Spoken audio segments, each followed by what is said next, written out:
The Taiku invasion fleet moved through space like a swarm of metallic insects, their ships gleaming under the light of distant stars.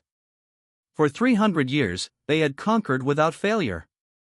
Their bodies, covered in natural armor that could withstand most weapons, made them nearly impossible to kill. Their technology, grown rather than built, had advantages no other species could match. Commander Jinwoo stood before the large window on Alliance Station 6, watching the holographic display of another fallen world.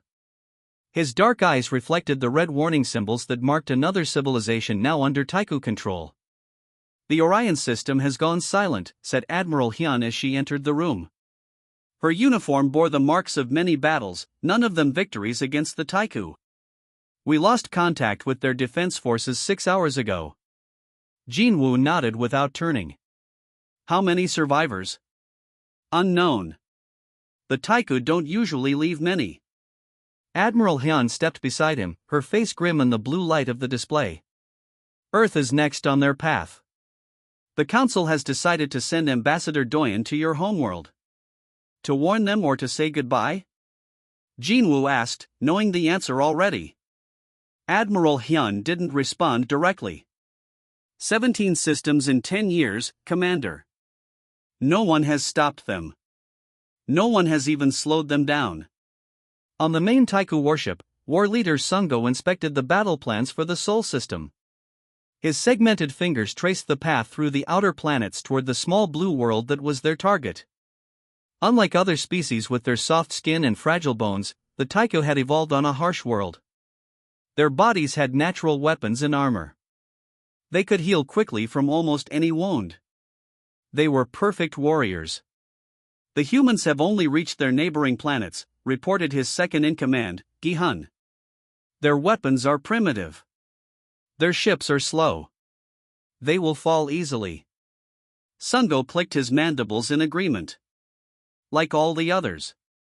Begin the approach." On Earth, leaders from all nations gathered in the Global Defense Center beneath the old United Nations building in New York.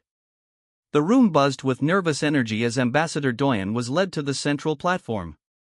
He looked nothing like a human, his skin was pale blue, his four eyes blinking independently, his slender body moving with careful grace under Earth's gravity. "People of Earth," he began, his translator converting his musical language to words humans could understand. "I bring grave news. The Taiku Empire has set its course for your system. They will arrive within 30 days. President Mina stood up, her face steady despite the news. "We've heard rumors of these Taiku. Tell us what we face." Ambassador Doyen activated a holographic display showing the insectoid Taiku warriors.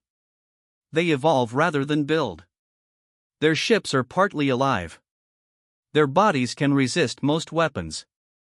They can heal from almost any injury. 17 advanced civilizations have fallen to them already." General Tae-hyun, head of Earth's Unified Defense Forces, studied the images closely. "And the Alliance couldn't stop them with all your advanced technology?" "We tried. Many died. Nothing worked." Doyen's four eyes blinked in sequence, a sign of deep sadness in his species. "I was sent to warn you, though many in the Council believe it is already too late." The room grew quiet as the implications sank in. Then a scientist named Jaiwan, known for his work in adaptive technologies, stood up. "If their biology is their strength, perhaps it can also be their weakness," he said thoughtfully. "All living things have limits. All evolved systems have flaws." For the first time, Ambassador Doyen looked interested rather than resigned. "No one has found such a weakness in 3 centuries of fighting them. No one human has tried yet," President Mina said, a hint of steel entering her voice. "We may not have the advanced technology of the Alliance, but humans have something possibly more valuable. We've spent our entire history overcoming stronger enemies and impossible odds." General Tae-hyun was already working on his tablet. "We have 30 days to prepare. I want every scrap of information about Taiku biology, their ships, their tactics. If they've never faced humans before, then they've never faced an enemy like us." As the meeting continued deep into the night, Ambassador Doyen watched with growing curiosity. He had expected fear, panic, perhaps even surrender. Instead, these physically weak creatures were planning and preparing as if they stood a chance. It was puzzling, perhaps even foolish. But somewhere deep in his ancient heart, a small spark of hope began to glow. In 300 years of darkness, perhaps these strange humans might bring something new to the fight against the invincible Taiku.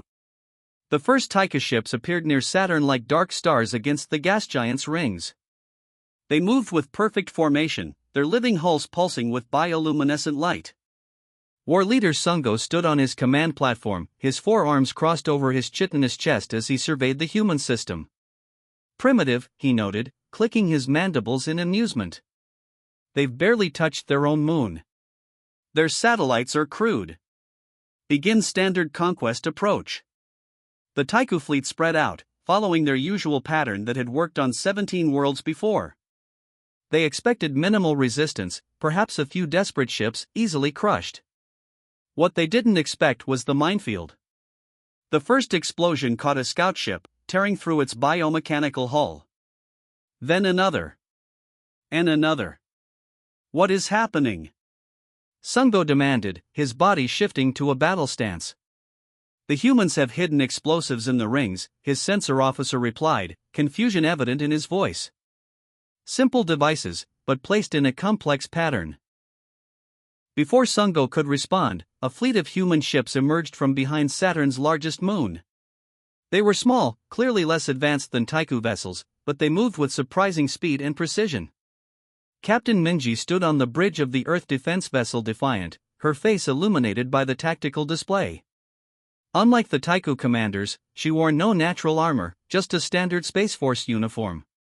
Her strength was not in her body but in her mind. All ships, execute formation Delta, she ordered calmly. Remember your training. They may be stronger, but we're smarter. Target their propulsion areas first. The human ships split into smaller groups, attacking from multiple vectors. Their weapons were less powerful than what the Taiku were used to facing, but they fired with precise timing and targeted specific areas of the Taiku bioships. On his command vessel, Sungo watched in growing confusion as the human ships darted between his larger warships, firing with surprising effectiveness. They should be running, he growled. Why aren't they afraid? His question went unanswered as the bridge rocked with an impact. A human missile had penetrated their outer defense layer and struck near the command center. Damage report. Sungo demanded. Minor hull breach, his officer replied. Already healing, but strange.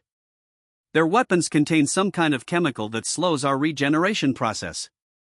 Across the battlefield, the human ships continued their coordinated attack. They couldn't match the Taiku's firepower, but they were using the rings of Saturn for cover, disappearing behind ice chunks and emerging to fire before retreating again.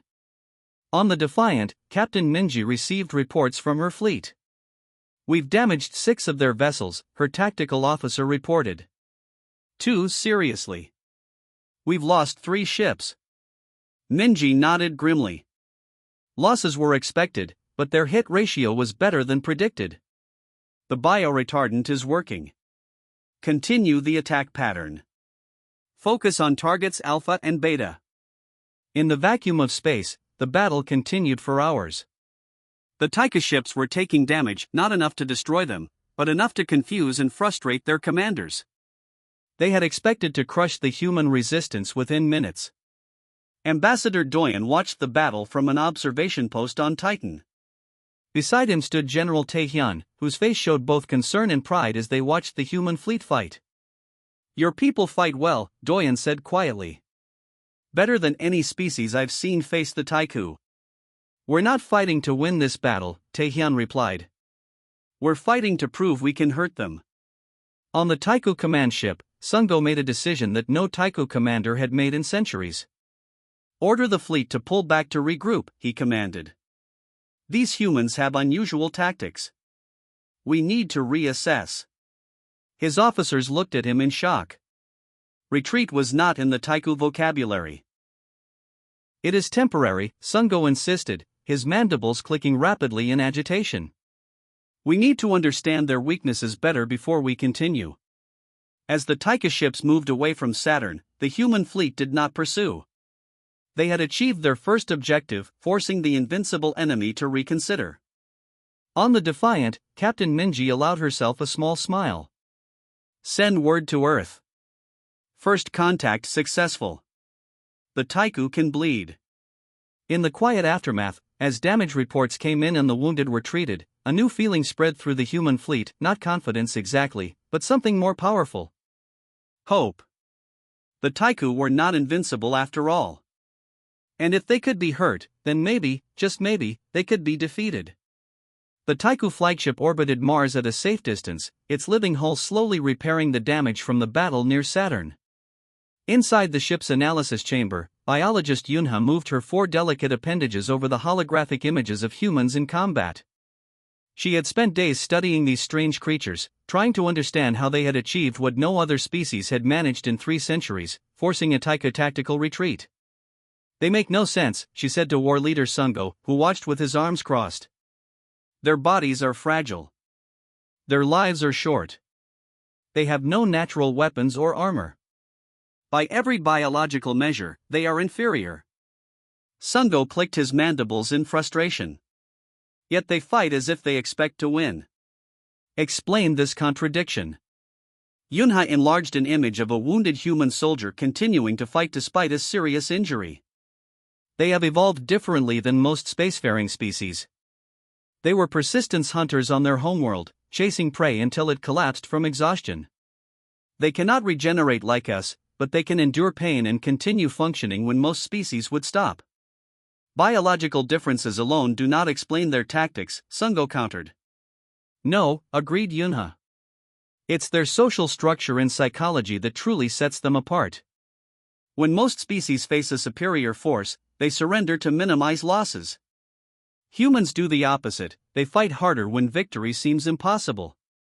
On Earth, in an underground laboratory beneath the ruins of Seoul, Dr. Jaiwan carefully dissected a fragment of Taiku technology recovered from the battle. His team worked around him in focused silence, each studying different aspects of the alien biomechanical components. Fascinating, Jaiwan murmured, adjusting his microscope. Their ships aren't just built, they're grown. The metal components are fused with living tissue. His assistant, Dr. Minha, looked up from her analysis station. That explains their self-repair capabilities. But it also suggests a vulnerability. All living things can get sick. Jaiwan nodded slowly, an idea forming. If we could develop something that targets their biological components without harming their crews. A virus for a spaceship? Minha asked, eyes widening. Not exactly. But something similar in concept. Jaiwan's fingers moved rapidly across his tablet, sketching a new weapon design. We need to stop thinking about destroying their ships. We need to make their ships reject their own systems. In orbit above Earth, Ambassador Doyen met with the human leadership aboard the Alliance observation vessel. He watched with growing interest as President Mina and General Taehyun presented their strategy for the next encounter with the Taiku. You're not just planning to defend? Doyen asked, his 4 eyes blinking in sequence. The Taiku will return with more ships, more weapons. Defense alone never wins wars, General Taehyun replied simply. We've studied the battle recordings. The Taiku fight with perfect coordination but little creativity. They haven't needed to adapt their tactics in centuries. President Mina nodded in agreement. Their greatest weakness isn't physical, it's psychological. They don't know how to handle the unexpected. For the first time in many years, Ambassador Doyen felt something he had almost forgotten, genuine curiosity about what might happen next. These humans, with their soft bodies and primitive technology, spoke about challenging the Taiku as if it were difficult but possible. Not suicide, but a problem to be solved. Back on the Taiku command ship, war leader Sungo received a transmission from the Supreme Overlord. The giant hologram filled the chamber, making even Sungo look small by comparison. You retreated from primitives, the Supreme Overlord said, his voice cold with disapproval. Explain this failure. Sungo lowered his head respectfully. They are not like other species we have conquered. They fight differently. They are still made of flesh and bone, the Supreme Overlord replied dismissively. I am sending the second fleet to your position. You will crush these humans completely or be replaced. As the transmission ended, Sungo turned to his tactical display, studying the approaching human formations. Something about their movements bothered him. They were too confident, too purposeful. These creatures should be terrified, yet they advanced as if they had discovered something important. On the bridge of the Earth defense vessel Defiant, Captain Minji received the latest update from Dr. Jaiwan's team. The biodisruptor prototypes are ready for deployment, her communications officer reported. Dr. Jaiwan says they're untested, but the theory is sound. Minji nodded, her expression determined as she looked at the tactical display showing the Tycho fleet regrouping near Mars. Sometimes being human means taking chances. Send word to all ships, prepare to advance. Let's show the Tycho what happens when you corner a species that spent its entire history overcoming impossible odds.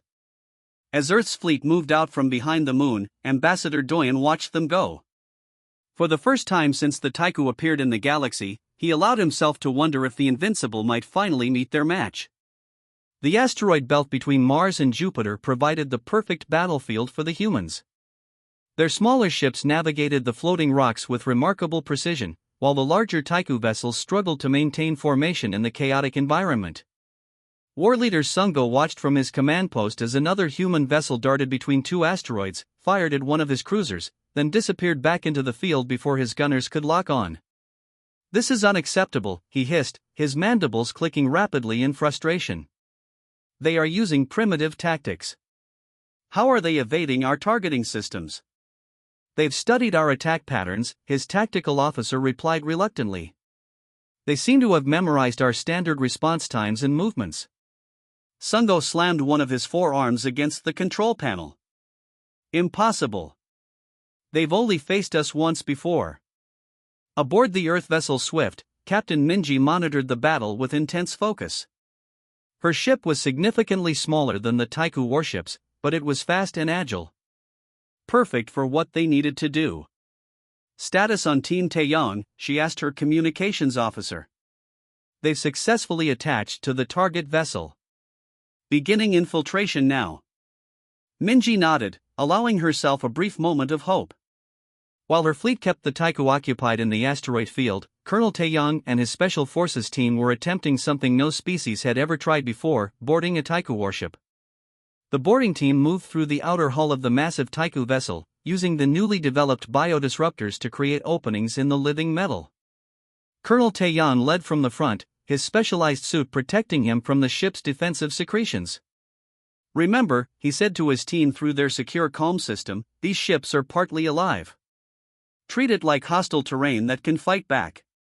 They moved deeper into the vessel, placing small devices at key junction points. Each device contained Dr. Jaiwan's latest creation, a compound that would interfere with the biological systems of the Tycho ship, preventing it from self-healing and disrupting internal communications. Suddenly, the corridor in front of them filled with Tycho warriors, their chitinous bodies gleaming under the ship's bioluminescent lighting. The alien soldiers were nearly twice the height of humans, with natural weapons protruding from their limbs. Hold position, Taeyong ordered calmly. Let them come to us. The Tycho charged forward, expecting to easily overwhelm these soft-bodied intruders. They had never faced human special forces soldiers before. They didn't understand what they were dealing with. The battle was brutal and close. The humans couldn't match the Tycho's natural strength or armor, but they fought with coordinated precision. Their weapons targeted joint areas and sensory organs, using the weakness mapping that Dr. Jaiwan's team had developed. Taeyong took a serious hit from a Tycho warrior, the alien's blade-like appendage slashing across his side. The wound was deep, the kind that would have stopped most beings in their tracks. But Taeyong barely paused, injecting a combat stimulant and continuing to fight. The Tycho commander noticed this with growing confusion. "You are injured," he said through his translator. "Why do you continue?" "Because the mission isn't complete," Taeyong replied simply, firing again and moving forward despite the blood seeping from his wound. Back in the asteroid field, the battle was intensifying. The human fleet had managed to damage several Tycho vessels, but they were taking losses too. Captain Minji's ship rocked as a glancing blow struck their engine section. "Damage report," she demanded, steadying herself against her command chair. "Port thrusters at 60%. Hull breach on deck 3, contained. 5 casualties." Minji nodded grimly. "Continue attack pattern Delta. We need to hold them here until Team Taeyang completes their mission." On his flagship, war leader Sungo received alarming news. "We've lost contact with Battle Cruiser 7, his communications officer reported. Unknown cause. Their systems just went silent." Before Sungo could respond, another report came in. "Battle Cruiser 3 is reporting systemic failures. Their biohull is no longer responding to repair protocols." For the first time in his long military career, Sungo felt something unfamiliar: doubt. These humans weren't just fighting bravely, they were fighting smart. They had somehow identified weaknesses in Taiku biology that no one had exploited before. On the disabled Taiku vessel, Colonel Taeyang and what remained of his team reached the central control chamber. They had lost 3 soldiers in the fighting, and everyone was injured. Taeyang himself could barely stand, but he moved forward with determined steps. "Plant the final device," he ordered, his voice steady despite his wounds. "Let's show these invincible aliens what humans can do." As the device activated, the ship's biological systems began to shut down, its living components rejecting the mechanical parts they were fused with. The effect spread throughout the vessel, causing cascading failures. Taeyang opened a communication channel to the Taiku commander who had been captured during the fighting. "Your ship is dying," he told the alien. "But your crew doesn't have to. We'll transport survivors to our vessel." The Taiku commander stared at him in confusion. "Why would you save us?" "Because that's what humans do," Taeyang replied. "We're not just good at fighting. We're also good at saving lives, even the lives of our enemies." As the human rescue teams worked to evacuate the Taiku crew, word spread through the alien fleet: the Invincible had been defeated not just by force, but by something they had never encountered before: human ingenuity combined with human compassion. The massive Taiku command carrier emerged from hyperspace near Jupiter, its enormous biomechanical form dwarfing all other vessels in the system. Aboard this living fortress stood Supreme Overlord Jeho, his towering frame covered in ceremonial armor that highlighted his status as the undefeated leader of the Taiku Empire. "Show me the human resistance," he demanded, his deep voice echoing across the command chamber. The tactical display activated, showing the scattered human fleet positioned around Jupiter's moons. Their ships looked small and primitive compared to the Taiku armada now assembling. "Pathetic," Jeho commented, his upper mandibles clicking with disdain. "War leader Sungo has disgraced our species by failing to crush these creatures immediately." Sungo bowed his head in submission. "They fight unlike any species we have encountered, Supreme Overlord." They are prey," Jeho interrupted. "And we have forgotten how to be proper predators. I will personally lead the final assault." The Taiku fleet moved into formation, their bioships pulsing with deadly energy as they prepared for what they expected would be a swift and decisive battle. Jeho had brought 200 warships, the largest concentration of Taiku military might seen in 50 years. On the human command vessel Defiant, Captain Minji studied the enemy formation with General Taehyun at her side. The general's face showed the strain of recent battles, but his eyes remained determined. "They've brought their leader," Minji noted. "He's angry." Taehyun nodded. "Good. Angry enemies make mistakes. Are our allies in position?" "Yes. Ambassador Doyen has coordinated their movements. They're waiting for our signal." The general's mouth formed a tight smile. "Then it's time to show the Supreme Overlord what happens when you corner humanity." The battle began with a massive Taiku advance, their ships firing in perfect synchronization as they had done in countless victories before. They expected the humans to scatter, to break formation under the overwhelming barrage. Instead, the human fleet split into smaller groups, each executing seemingly chaotic maneuvers that nevertheless kept them just out of the Taiku weapon's most effective range. "They're playing with us," Jeho growled, watching the display with growing frustration. "Encircle them." Use attack pattern dominance. The Taika ships moved to surround the human fleet, focusing their fire on the apparent weak points in the human formation. It was a strategy that had worked against every other species in the galaxy. It was exactly what the humans had predicted. Now, ordered General Taehyun. From behind the moons of Jupiter, dozens of ships appeared, but they weren't human vessels. They were ships from the Galactic Alliance, species that had previously fallen to the Taiku or fled rather than fight. Under human guidance, they had positioned themselves perfectly to strike at the Taiku fleet's exposed flanks.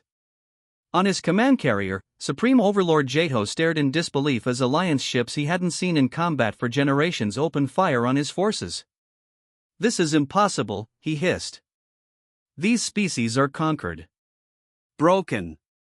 They fear us." "Not anymore," replied War Leader Sungo quietly. "The humans have shown them something new." "What?" demanded Jeho. "Hope." As the battle raged around Jupiter, something unprecedented happened. The Taika ships began to take serious damage. Their perfect formations broke apart as they tried to respond to attacks coming from multiple directions, using tactics they had never encountered. In the midst of the chaos, a small human vessel approached the Taiku command carrier. Aboard this ship, Colonel Taeyong still bore the scars of his previous mission, but he stood tall as he led his team toward their most ambitious target yet.